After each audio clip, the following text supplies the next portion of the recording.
A noite caiu pesada sobre a pequena cidade poeirenta, fazendo as lamparinas tremerem como se até elas tivessem medo do que estava prestes a acontecer. A jovem Clara, já adulta, caminhava rápido pelo terreiro, segurando o xale contra o peito. O vento frio da madrugada não era o que a fazia tremer. Era a sensação de que estava sendo seguida de novo. Ela parou, olhou por cima do ombro. Nada. Mas sabia que ele estava ali.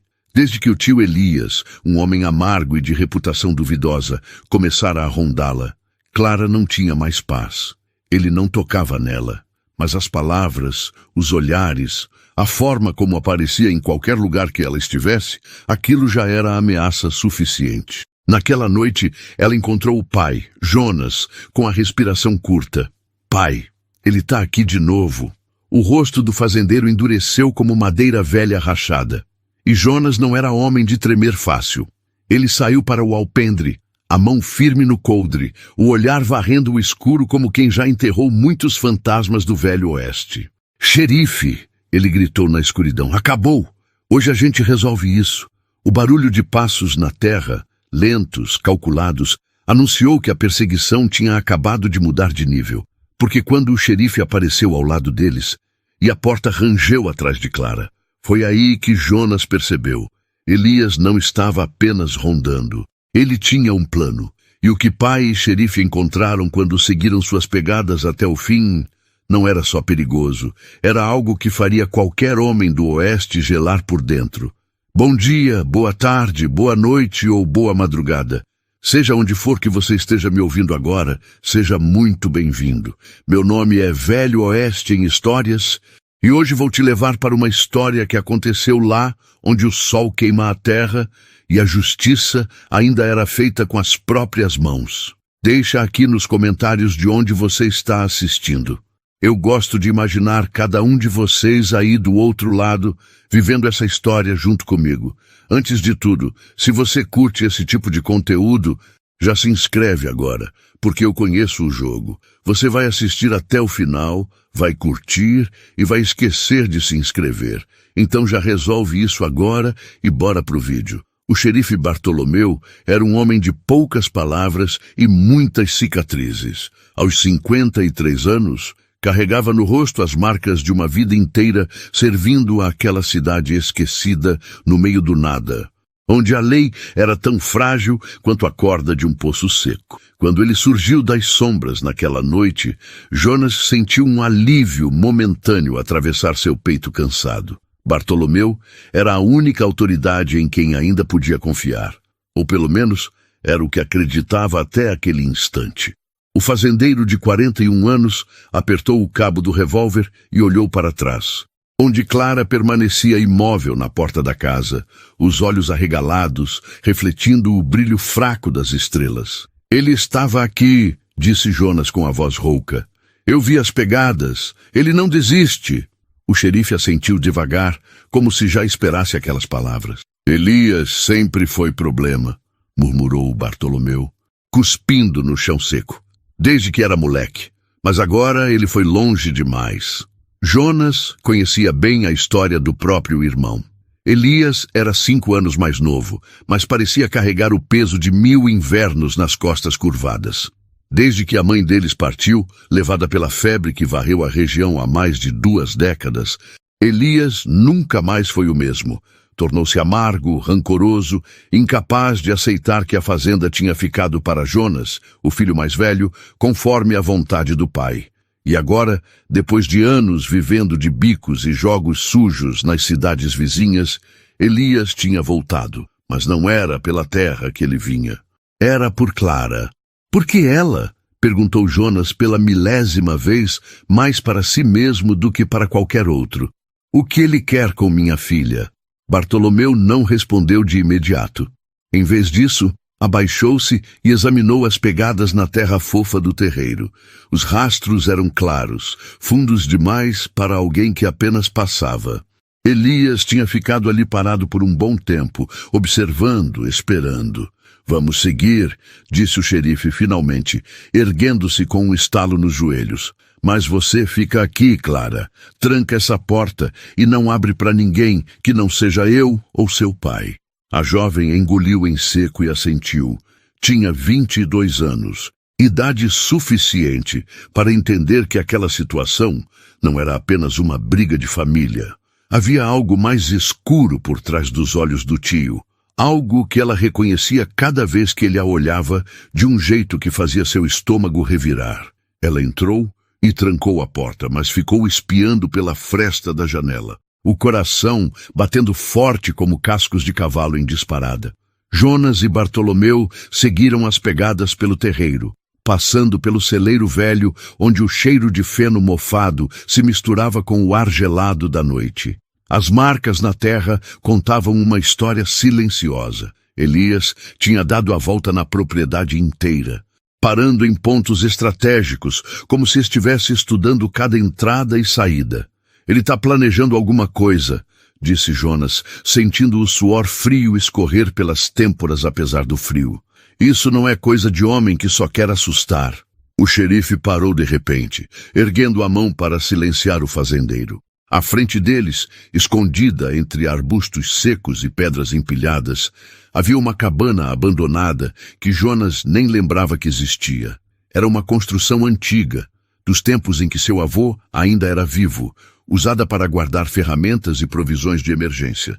Agora, uma luz fraca tremeluzente escapava pelas frestas das tábuas podres. Ele está lá dentro, sussurrou Bartolomeu, sacando o revólver com um movimento praticado.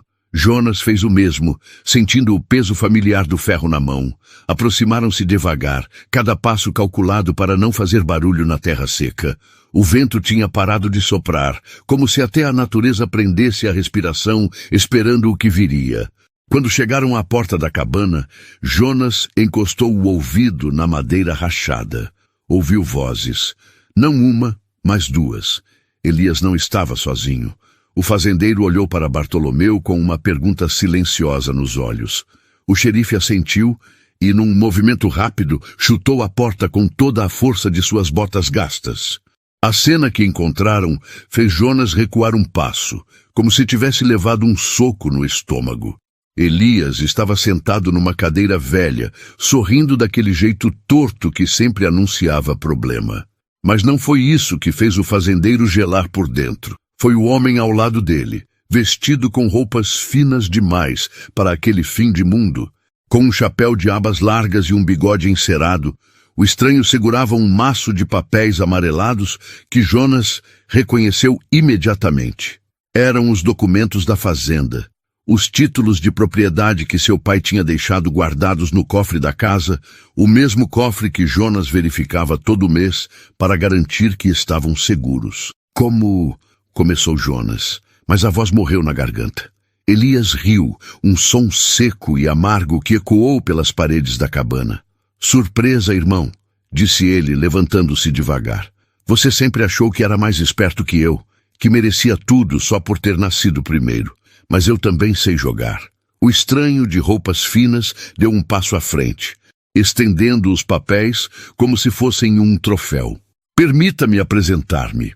Meu nome é Cornelius Blackwood, advogado e representante legal do Sr. Elias aqui presente. E estes documentos provam que a fazenda foi transferida para ele há exatamente 3 semanas, com a assinatura do seu falecido pai. Jonas sentiu o mundo girar ao seu redor. Aquilo era impossível. Seu pai tinha partido há 5 anos e os documentos estavam intactos no cofre. Ele mesmo tinha verificado há menos de um mês. Isso é mentira! Rosnou o fazendeiro, avançando um passo. Meu pai jamais assinaria nada para esse verme. Bartolomeu colocou a mão no ombro de Jonas, segurando-o. Calma, disse o xerife em voz baixa. Documentos podem ser falsificados. Precisamos de provas. Elias cruzou os braços, o sorriso se alargando. Podem ser falsificados, sim, mas podem ser verdadeiros também.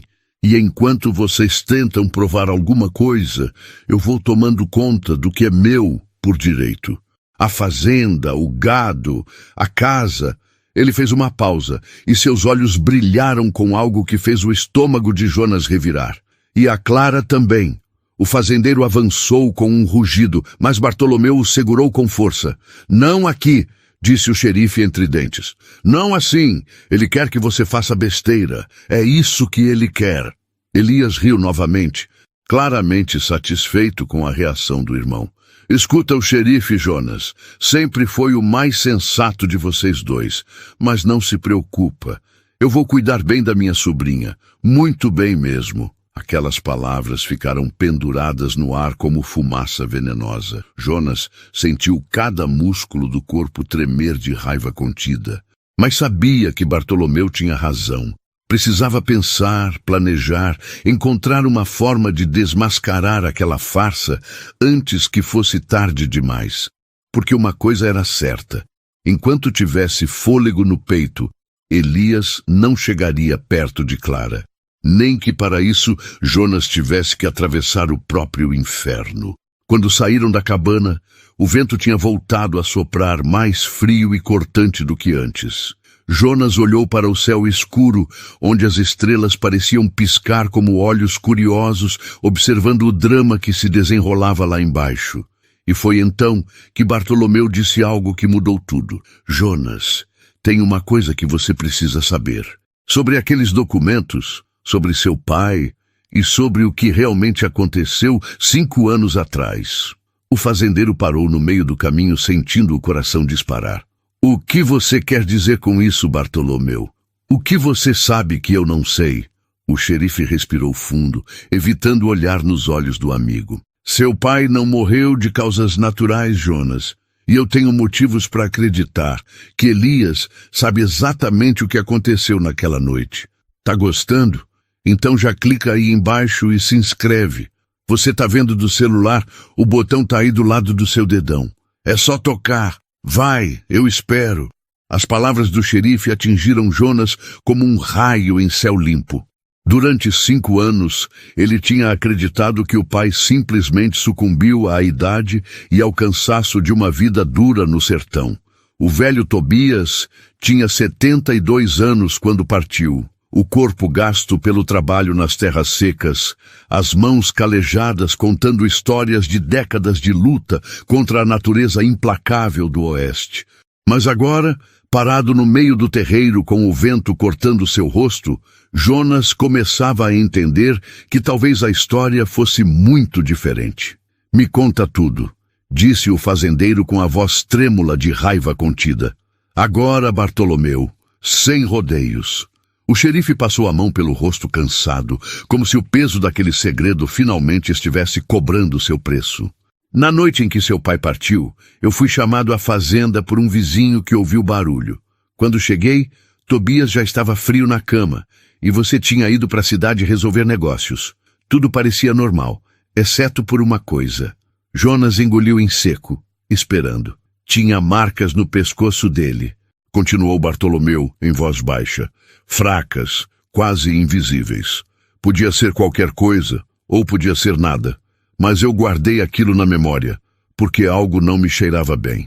O fazendeiro sentiu as pernas fraquejarem.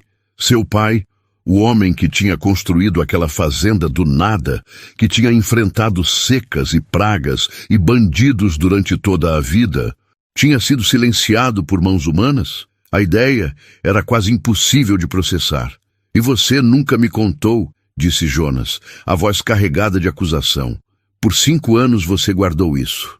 Bartolomeu baixou os olhos. "Eu não tinha provas, Jonas. Só uma suspeita. E acusar alguém de algo assim, sem evidências, é o mesmo que jogar gasolina numa fogueira. Eu precisava ter certeza antes de falar."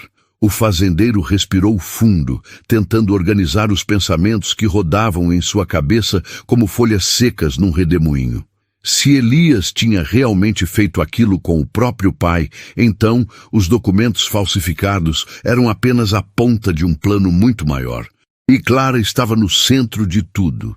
"Precisamos voltar para casa", disse Jonas, já se virando. "Clara não pode ficar sozinha." Os 2 homens atravessaram o terreiro em passos largos, mas quando chegaram à porta da casa, encontraram algo que fez seus corações pararem.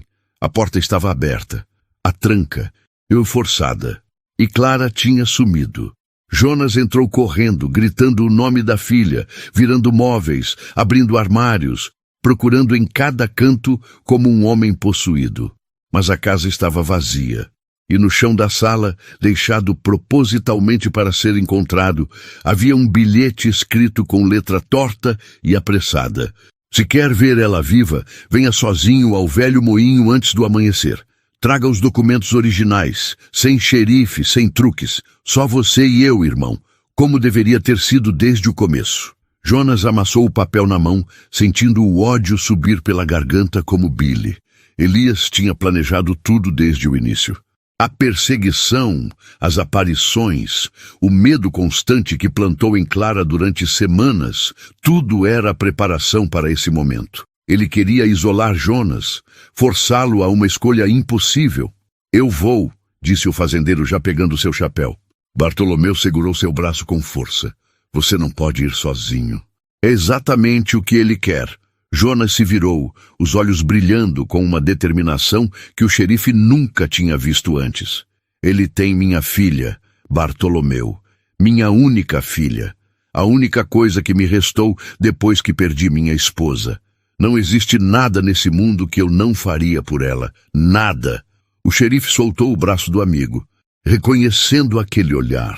Era o olhar de um pai, pronto para atravessar o próprio abismo se fosse preciso. Então, pelo menos me deixa te dar cobertura, disse Bartolomeu.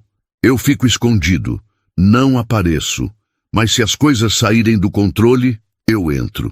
É isso, ou eu te amarro nessa cadeira e vou sozinho. Jonas hesitou por um momento. Depois assentiu.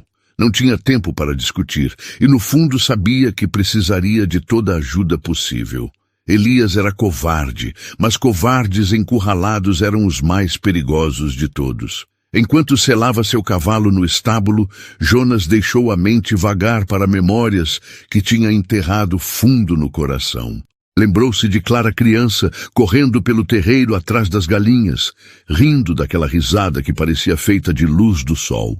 Lembrou-se de sua esposa, Helena, que tinha partido quando Clara tinha apenas 10 anos, levada pela mesma febre cruel que tinha ceifado tantas vidas naquela região.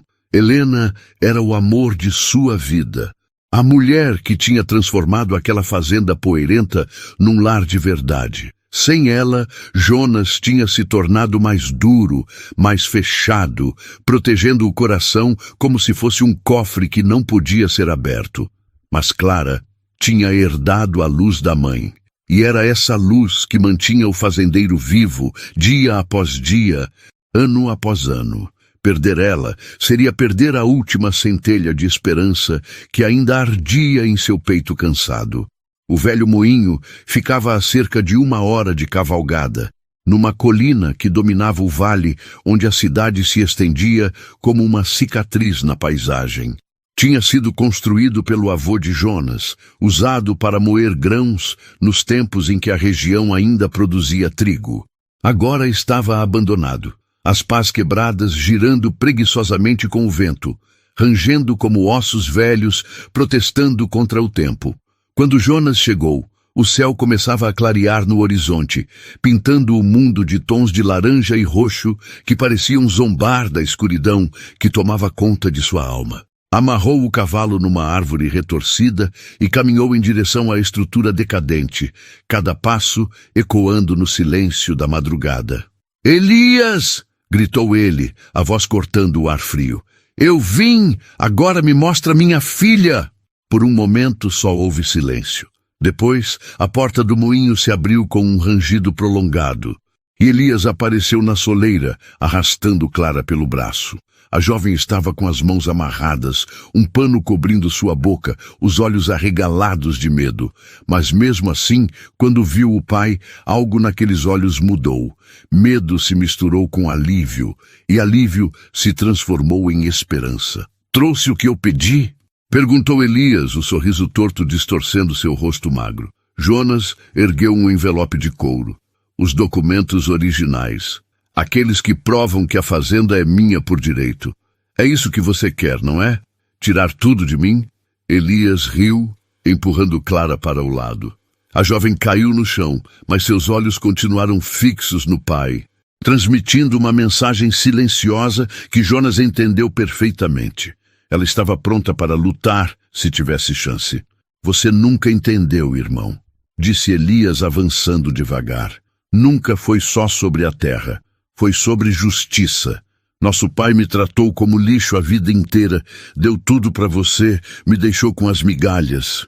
E quando eu finalmente decidi cobrar o que era meu, ele ameaçou me deserdar completamente. Disse que eu era uma vergonha para o nome da família.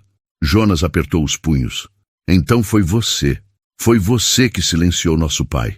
Elias parou, o sorriso desaparecendo por um instante. Ele não me deu escolha. Eu tentei conversar, tentei fazer ele entender, mas aquele velho teimoso não ouvia ninguém. Então eu fiz o que precisava ser feito, e teria funcionado perfeitamente se aquele xerife intrometido não tivesse aparecido tão rápido. O fazendeiro sentiu uma onda de náusea subir pelo estômago. Estava diante de um homem que tinha tirado a vida do próprio pai e agora ameaçava sua filha sem nenhum remorso. Elias tinha cruzado uma linha da qual não havia retorno. Agora me dá esses documentos, continuou Elias, estendendo a mão. E talvez eu deixe vocês dois irem embora. Vocês somem dessa cidade, começam uma vida nova em outro lugar, e eu fico com o que sempre deveria ter sido meu. Jonas olhou para Clara, depois para Elias, e finalmente para o envelope em suas mãos. O sol nascente lançava sombras longas pelo terreno, e por um momento tudo pareceu congelar, como se o próprio tempo estivesse esperando a decisão do fazendeiro. Foi então que um barulho ecoou na distância, um estalo seco que rasgou o silêncio da madrugada. Elias se virou surpreso, e naquele instante de distração, Clara agiu. Com um movimento rápido, ela se levantou e correu em direção ao pai, as mãos ainda amarradas, mas as pernas livres. Jonas a agarrou, puxando-a para trás de si num gesto protetor. Bartolomeu! Gritou Elias, sacando um revólver do coldre. Eu disse para vir sozinho. O xerife surgiu de trás de uma pilha de tábuas velhas, seu próprio revólver apontado para Elias. Acabou, Elias. Eu ouvi tudo. Você acabou de confessar que silenciou seu próprio pai. Isso é o suficiente para te mandar para a forca. Elias recuou, o rosto contorcido de raiva e desespero. Vocês não entendem. Ninguém nunca entendeu. Eu merecia aquela fazenda. Eu trabalhei tanto quanto Jonas, sofri tanto quanto ele, mas nosso pai só tinha olhos para o filho perfeito. Ele ergueu o revólver, apontando diretamente para Jonas. Se eu não posso ter nada, então ninguém vai ter. E foi nesse momento que Clara fez algo que ninguém esperava. Falta pouco para o final, mas antes, se você ainda não se inscreveu, esse é o momento. Um clique seu faz toda a diferença para esse canal crescer. Bora pro desfecho? Clara se jogou entre o pai e o tio no exato instante em que Elias apertou o gatilho. O tempo pareceu desacelerar, cada segundo se estendendo como melado escorrendo de uma colher. Jonas gritou o nome da filha, sua voz rasgando o ar da manhã como o uivo de um animal ferido. Mas o estalo que ecoou não veio do revólver de Elias. Veio do revólver de Bartolomeu, que tinha disparado uma fração de segundo antes, acertando a mão do homem e fazendo a arma voar longe num arco prateado contra o céu alaranjado do amanhecer. Elias caiu de joelhos, segurando a mão ferida contra o peito, gemendo de dor e raiva misturadas. O projétil tinha atravessado sua palma, incapacitando-o completamente sem tirar sua vida. Era o tipo de tiro preciso que só um homem com décadas de experiência poderia fazer sob pressão. Clara estava no chão, tremendo, mas intacta. Seu ato de coragem tinha sido desnecessário graças à pontaria de Bartolomeu. Mas Jonas sabia que a filha não tinha hesitado nem por um segundo. Ela estava disposta a dar a própria vida para proteger o pai, assim como ele estava disposto a fazer o mesmo por ela. Era isso que significava ser família de verdade. O fazendeiro se ajoelhou ao lado da filha, desamarrando suas mãos com dedos trêmulos, depois a abraçou com toda a força que tinha. Clara enterrou o rosto no peito do pai, soluçando baixinho, liberando todo o medo e tensão que tinha acumulado durante aquela noite interminável. Acabou, sussurrou Jonas contra os cabelos dela, sua voz embargada pela emoção. Acabou, minha filha. Você tá segura agora. Eu juro que ninguém nunca mais vai te fazer mal. Bartolomeu se aproximou de Elias, que ainda estava de joelhos no chão, o rosto contorcido numa máscara de derrota e desespero. O xerife pegou um par de algemas do cinto e prendeu o homem com movimentos eficientes, sem nenhuma palavra desnecessária. Tudo que precisava ser dito já tinha sido dito naquela madrugada, e agora era hora de deixar a justiça seguir seu curso. Você vai pagar pelo que fez ao nosso pai, disse Jonas, levantando-se e encarando o irmão com olhos que brilhavam de lágrimas contidas. E vai pagar por cada segundo de medo que colocou na minha filha. Mas eu não vou ser eu quem vai te julgar. Isso é trabalho da lei. Elias ergueu os olhos e por um momento algo pareceu quebrar naquele rosto endurecido pelos anos de amargura. Você não entende, Jonas. Você nunca vai entender o que é viver na sombra de alguém a vida inteira. Ser sempre o segundo, sempre o que sobra, sempre o que não importa. O fazendeiro se ajoelhou na frente do irmão, aproximando o rosto do dele. Eu entendo mais do que você imagina, Elias. Porque eu também vivi na sombra do nosso pai. Ele era duro comigo também, exigente, nunca satisfeito com nada que eu fazia. A diferença é que eu escolhi construir minha própria luz em vez de tentar apagar a dos outros. Elias baixou os olhos, e por um instante uma lágrima escorreu pelo rosto sujo e machucado. Talvez fosse remorso, talvez fosse apenas autocomiseração.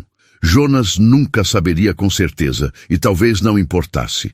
O que importava era que aquele ciclo de ódio e vingança tinha finalmente chegado ao fim. Bartolomeu levou Elias para a cidade, onde seria mantido na cadeia, até que um juiz chegasse para conduzir o julgamento. Os documentos falsificados foram confiscados como evidência, e Cornelius Blackwood, o advogado de roupas finas, foi encontrado tentando fugir pela estrada principal, sendo prontamente preso como cúmplice. A justiça, que parecia tão frágil e distante naquele rincão esquecido do mundo, finalmente estava sendo feita. Jonas e Clara voltaram para casa quando o sol já estava alto no céu, lançando sombras curtas e definidas sobre o terreiro que tinha sido palco de tanto medo na noite anterior. A fazenda parecia diferente agora, como se um véu escuro tivesse sido levantado, revelando cores e detalhes que tinham ficado escondidos durante semanas de tensão constante. Clara parou no meio do terreiro, olhando ao redor, como se visse aquele lugar pela primeira vez. Pai, disse ela baixinho, eu preciso te contar uma coisa. Jonas se virou, o coração apertando com a incerteza do que viria. Pode falar, minha filha. Não existe nada que você me diga que vá mudar o que eu sinto por você. A jovem respirou fundo, reunindo coragem. Nas últimas semanas, enquanto o tio Elias me perseguia, eu conheci alguém, um homem bom, trabalhador, que me ajudou a não enlouquecer de medo. O nome dele é Samuel, e ele trabalha na ferraria da cidade. Eu gosto muito dele, pai, e ele gosta de mim também.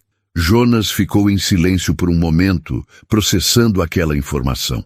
Depois, um sorriso lento começou a se formar em seus lábios. O primeiro sorriso verdadeiro que ele dava em semanas. Esse Samuel, disse o fazendeiro devagar, ele te trata bem, te respeita, te faz sorrir? Clara assentiu, os olhos brilhando. Ele me faz sentir segura, pai. Mesmo quando tudo parecia estar desmoronando, ele estava lá, me lembrando que ainda existia bondade no mundo. Jonas se aproximou da filha e colocou as mãos nos ombros dela. Então eu quero conhecer esse rapaz. Quero olhar nos olhos dele e ver se ele é digno da mulher mais corajosa que eu já conheci. Porque depois do que você fez hoje, Clara, se jogando na frente daquele revólver sem pensar duas vezes, eu sei que você herdou a força da sua mãe. E qualquer homem que mereça ficar ao seu lado precisa ser digno dessa força. Clara abraçou o pai novamente. rindo e chorando ao mesmo tempo. Era uma risada de alívio, de esperança, de um futuro que finalmente parecia possível depois de tantas noites de pesadelo. Nas semanas que se seguiram, a vida na fazenda começou a se reconstruir. Bartolomeu passou a visitar regularmente não apenas como xerife, mas como amigo, dividindo jantares e histórias ao redor da mesa de madeira que Helena tinha escolhido tantos anos atrás. Samuel foi apresentado a Jonas e passou no teste do olhar firme do fazendeiro, provando ser exatamente o que Clara tinha descrito. Um homem honesto, trabalhador e genuinamente apaixonado pela filha dele. O julgamento de Elias aconteceu num dia quente de verão, com a cidade inteira reunida para assistir. O juiz, um homem de barba grisalha e olhos cansados que tinha visto muita maldade em sua carreira, ouviu as evidências com atenção e pronunciou a sentença sem hesitação. Elias passaria o resto de seus dias atrás das grades, pagando por seus crimes não com a vida, mas com a liberdade que ele próprio tinha roubado de tantos outros. Jonas assistiu ao veredicto sem sentir a satisfação que esperava. Em vez disso, sentiu apenas uma tristeza profunda pelo que poderia ter sido. Elias tinha talento, inteligência, capacidade para construir algo bom, mas tinha escolhido o caminho da amargura e do ressentimento, e agora colhia os frutos daquela escolha. Era uma lição que o fazendeiro jamais esqueceria. No outono daquele mesmo ano, Clara e Samuel se casaram numa cerimônia simples no terreiro da fazenda, sob uma pérgola de flores silvestres que Jonas tinha construído com as próprias mãos. O vestido de Clara era branco como nuvem de verão, e ela carregava um buquê de margaridas amarelas, que eram as flores favoritas de Helena.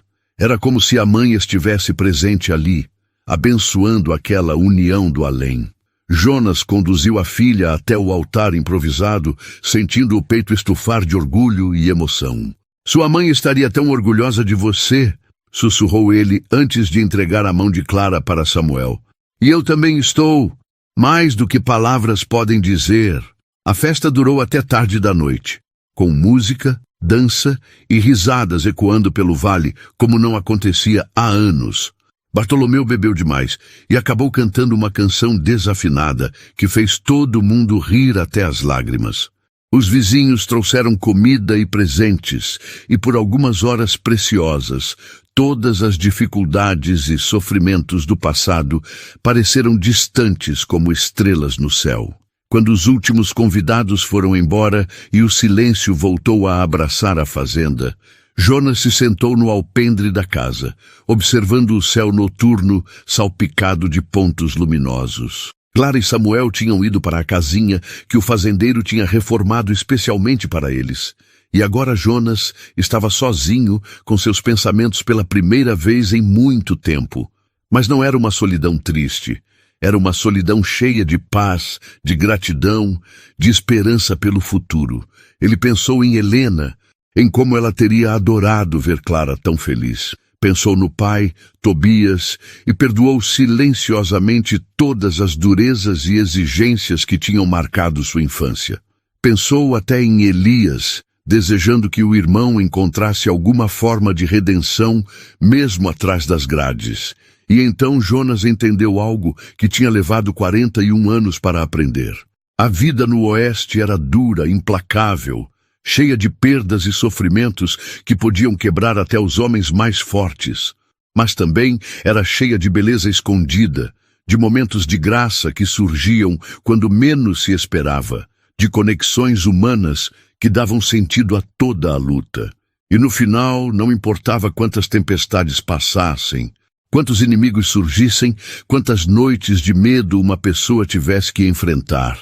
O que importava era ter coragem para continuar, fé para acreditar num amanhã melhor e amor suficiente para iluminar até os caminhos mais escuros. O vento soprou suave, trazendo o cheiro de terra molhada e flores silvestres. Jonas fechou os olhos e sorriu, sentindo a presença de Helena ao seu lado, como se ela nunca tivesse partido.